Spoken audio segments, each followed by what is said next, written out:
ઘણાને લીડર થવું છે, પરિવારનો મોભી થવું છે, પણ નડવા કઈ કરવા નહીં. હલો, સમજાણું?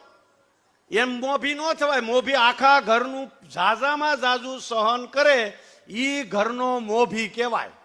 સમાજનો લીડર ઈ કહેવાય કે આખા સમાજને હારે રાખી અને ચાલે, એને સમાજનો લીડર કહેવાય. સમાજને રોજ નડે એવો નહીં.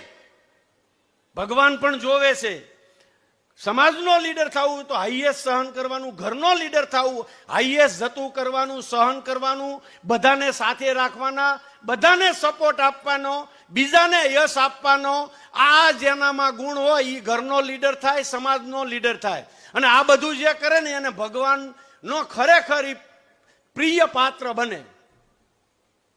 જે આ કરતા હોય એને આને સિદ્ધિ વરે જ. ભાગ્યમાં ન હોય તો થોડું વહેલા મોડું, પણ સિદ્ધિ છેલ્લે એની પ્રજામાં પણ સિદ્ધિ મળે.